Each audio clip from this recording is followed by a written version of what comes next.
Kakampi ni Carla Estrada ang publiko ngayon. Ito yung sa kanya, yung alam mo na, sincero siyang nanawagan sa mga tagahanga ni DJ na no hate, no bashing. Kay Catherine Bernardo. Dahil nagpakita nga siya ng gilas sa kanyang sexy performance bilang tagapag-endorso ng Century. Let's go!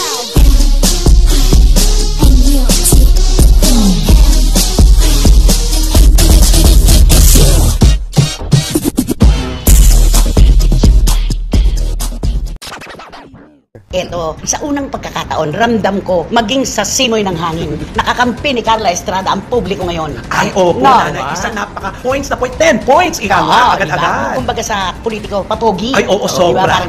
Pero ito yung sa kanya, yung alam mo na, sincero siyang nanawagan sa mga tagahanga ni DJ na no hate, no bashing.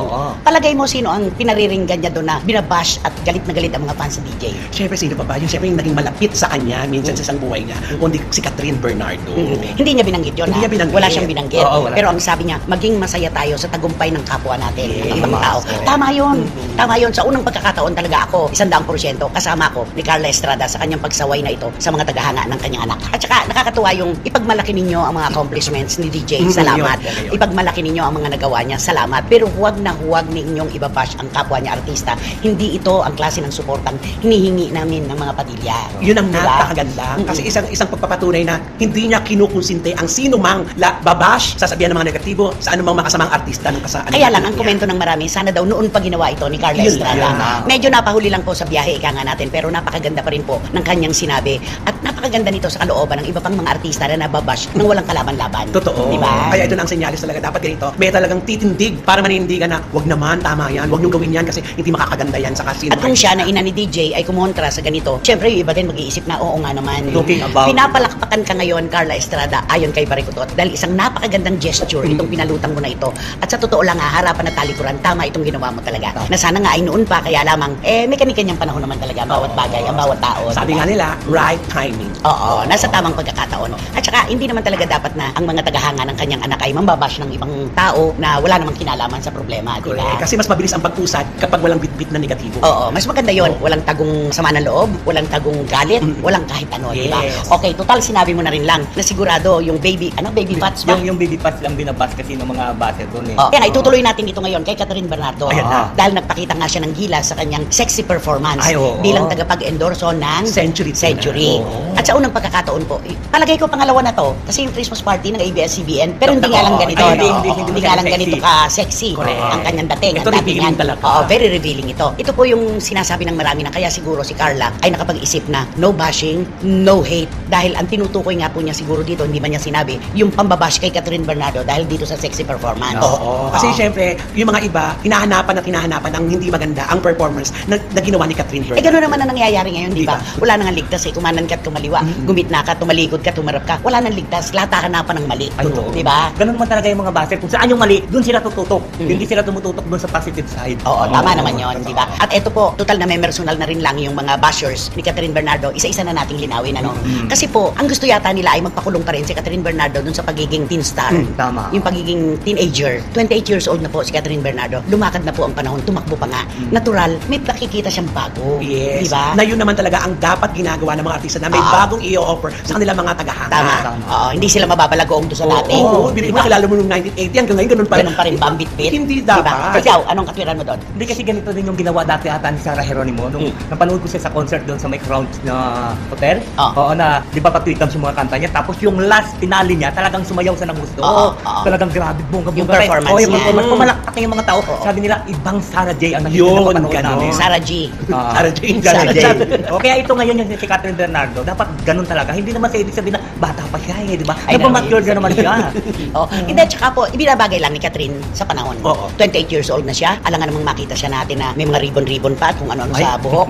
Iba naman po ngayon. Siyempre, yung ipinakita niyang performance dun sa ini-endorse niyang produkto, ito yung siya ngayon. Yes. Siya na yan eh. Kasabay ng panahon ng kanyang pagbabago. Yun. At saka yung mga personal personal po na pintas, kalimutan na po natin yun, isang tabi na po natin yun. Nagdagdaanan na yan ni Catherine Bernardo at hindi po niya ikinakaila yung mga kakapusan at kasobrahan sa kanyang katawan. Totoo. Dahil maniwala tayo, lahat tayo ay may kulang at sobra. Oo, wala pong perfecto sa buhay na ito. Kaya kung ang tinitingnan natin yung lahat ng mali kay Catherine, paano tayo mag-move on kapag kaganyan? Dapat tanggapin natin si Catherine bilang siya sa panahong ito, di ba? Yes. Hindi yung babalikan mo pa yung kung saan siya nakakulong ng mga roles na pambata. Iba na nga ngayon eh. Correct. Di Tapos ba? yung pag-cutie niya na style, di ba? Dapat talagang matured role na talaga yung bibigay sa kanya. Marami nga na dapat daw ito nga daw yung gagawin nilang pelikulang dalawa niya. Dapat matured na scene na itong gagawin nila, di ba? Ayan. Para, At saka meron pang isang pagpunahan, nabasa tayo, yung kung sila pa ni DJ ngayon, sigurado hindi gagawin ni Catherine ang sexy performance na yan. Nako. Ay, may katotohanan yun. May May- katotohanan meron. yun. Dahil syempre sa pagiging overprotective ni DJ, maaaring kumontra siya kung ganyan ang magiging takbo, di ba? Oo, binabantayan niya talaga yun eh, di ba? Yung mga panamit-namit nga ni Catherine Bernardo, no, talagang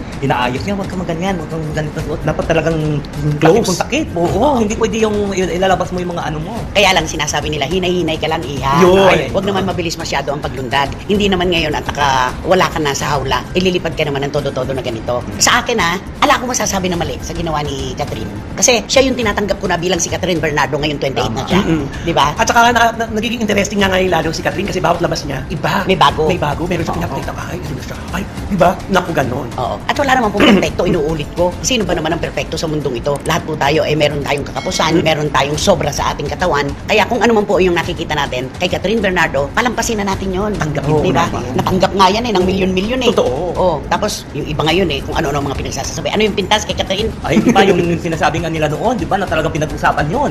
Yung sabi nila, sakang daw siya, di ba, may pagkasakang. Tapos yung, para yung hindi daw masyadong siya. Kasi nung una, parang hindi siya masyado nagbibihis, di ba? Hindi yung mga sexy. Yung Oo. Nagbibihis siya pero Oo, hindi yung limitado. sexy. Oo, hindi yung Kasi sexy. nga, protected nga siya niya. Oo. Overprotected nga kasi yung boyfriend niya. Ni DJ. Ay, ngayon, di ba, nakawala na siya. Kaya siyempre, nag-move on na siya. Oo, nakakalungkot yung, nagpa-opera ka na ba? Ay, mga Parang ganyan. ganun. Inoperahan na ba ang binti mo at hindi ka nasakang? Wala namang ganun. Magagaling lang yung nagbihis kay Catherine Bernardo. Tama. Alam nila kung anong isusuot ng kanilang alaga. Yes. Di ba? Kaya kita mo, nailusot niya Oo. yung performance na yun na parang wala tayong Oo. nararamdaman. At saka kung ano man yung napapansin nyo, nakita mo niya na binabawian niya tayo sa ibang paraan. Totoo. Diba? Yung unang pansin Projection natin. pa lang, Correct. bigay na, di ba? Doon tayo. Ang galing At mag-project. saka siguro magaling yung mga cameraman, di ba, yung mga ano. Angulo. Yung angguluhan siya Kailangan na kasi ganun. ganun. Kasi meron akong isang artista na ganun. Sinabi, dito yung anggulo, kasi pag dito yung anggulo, hindi makikita yung ang kapintasan ng artista. May mga ganun. Oo, may ganun. Kaya nga oo. tinatawag nila yung iba na ang walang anggulo, di ba? Kunwari Alden Richards, lalaking walang anggulo kung tawagin, Agamula, di ba? Piolo Pascual. Yan. Kasi kahit anong anggulo mo kunan, gwapo pa rin, di ba? Yes. Yung iba naman, pagka umaarte at magpapatulo ng luha, direksyon nyo po gusto kanan o kaliwa. Ay, di ba? oo, Ganun. yun eh. Oo, Yung mga ganun. nakanaturalan po yan talaga dito sa mundo ng lokal na aliwan. Pero yung kay Catherine, tama na po yun. Palampasin na natin yung kung anumang kakulangan. Oo. Di ba? Hayaan natin si Catherine kung anong ibibigay niya sa atin, tanggapin natin kasi deserve natin yun. Maging maayos, maganda sa paningin natin si Catherine. Ito na lang ang isipin natin. Kung punahin ninyo, gano'n na lamang. Kung pintasan ninyo, sobra-sobra, naging matagumpay po Tinanggap ng publiko si Catherine Bernardo. Sino ngayon ang makapagsasabi na kapag pinipintasan, hindi magtatagumpay? Yun na. Di ba? Oo. At yun na nga mga kachika, kung nagustuhan mo ang hot topic natin for today's video, ay ano pang inaantay mo? Mag-like ka na at i-share mo na din para mas marami pang magkakaalam sa hot topic na ito. Maraming salamat! Let's go.